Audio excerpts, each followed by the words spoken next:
எங்கள் கூட்டணிக்கு ஆதரவு கொடுங்கள். தமிழக மக்களே, அதிமுக தலைமையிலான கூட்டணிக்கு ஆதரவு கொடுங்கள். எடப்பாடி பழனிசாமி அவர்களை 2 மாதத்திலே அவர்களை முதலமைச்சராக்குங்கள். புதிய ஒரு தமிழகத்தை நாம் படைப்போம். புதிய தமிழகத்தை நாம் படைப்போம்.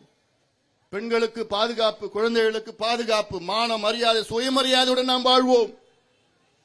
இன்னைக்கு விவசாயிகள் எல்லாம் தற்கொலை பண்ணி கொண்டிருக்கிறார்கள். 5 ஆண்டு காலத்தில் 3280 விவசாயிகள் தற்கொலை செஞ்சிருக்கிறாங்க. 5 ஆண்டு காலத்தில் நினைச்சு பாருங்க, எவ்வளவு ஒரு மோசடி. நமக்கு சோறு போடுற விவசாயி கடவுள் தற்கொலை பண்றாங்கன்னா, நீ எதுக்கியா ஆட்சி பண்ற ஸ்டாலின் அவர்களே? உங்களுக்கு எதுக்கெல்லாம் ஆட்சி? கொள்ளடிக்கிறதுக்கு ஒரு ஆட்சியா? எல்லாம் நீங்கள் சிந்தித்து பார்க்க வேண்டும். தமிழக மக்கள் சட்டம் கிடையாது, ஒழுங்கும் கிடையாது, எதுவுமே கிடையாது. காசு காசு காசு. எல்லாம் எந்த துறை எடுத்தாலும் மண்ணெல்லாம் கொள்ளடி, ஜல்லியா கொள்ளடி, மலையா கொள்ளடி, மரமா கொள்ளடி,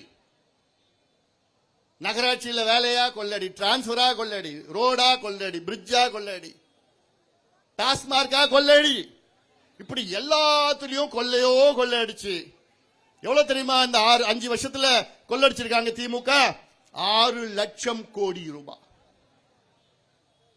இதையும் நான் சும்மா சொல்லணும்னு இல்ல, எல்லாத்துக்கும் கணக்கு.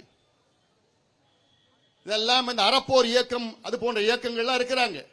அவங்க எல்லாம் வச்ச கணக்கு இதெல்லாம் போட்டு இந்த கணக்கெல்லாம் பார்த்தா 6 லட்சம் கோடி கொள்ளடிச்சு வச்சிருக்கிறாங்க. ஆனா தமிழ்நாட்டில் கடனை வாங்கியிருக்கிறாங்க. எவ்வளவு கடன் வாங்கியிருக்கிறாங்க தெரியுமா? சுதந்திரம் நமக்கு கிடைச்சது 1947. 1947 இருந்து திமுக ஆட்சி வந்தது 2021.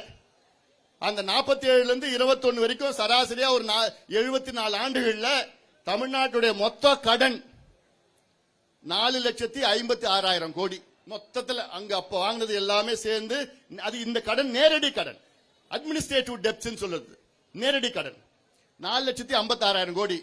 இந்த 4 வருஷம் 4.25 வருஷத்துல மட்டும் திமுக கூடுதலா வாங்கின கடன் எவ்வளவு தெரியுமா? 4,96,000 கோடி. 74 வருஷமா வாங்கின கடன் 4,56,000 கோடி. 4.25 வருஷத்துல வாங்கின கடன் திமுக கூடுதலா 4,96,000 கோடி. 10 லட்சம் கோடி கடன். தமிழ்நாடு இந்தியாவிலே அதிக கடன் வாங்கின மாநிலம் தமிழ்நாடு. உத்தரப்பிரதேஷோட மக்கள் தொகை 24 கோடி, தமிழ்நாட்டுடைய மக்கள் தொகை 8 கோடி. ஆனா உத்தரப்பிரதேசோட கடன் தமிழ்நாட்டு கடனோட கம்மி. சரி, நான் கேட்கிறேன் ஸ்டாலின் அவர்களே, இவ்வளவு கடன் வாங்கி என்னையா பண்ண? என்னத்தை கீழ்ச்சிங்க? எங்கேயாவது நடக்குது நல்லது நடந்ததா? எங்கேயாவது பிரிட்ஜ் கட்டினாங்களா, ரோடு போட்டாங்களா? அதை எதுவும் கிடையாது, எல்லாம் கிடையாது. கடனை வாங்கி கடனை அடைக்கிறாங்க, கடனை வாங்கி வட்டியை கட்டுறாங்க. இதெல்லாம் ஒரு நிர்வாகம். தூக்கி எறியுங்க, போதும்.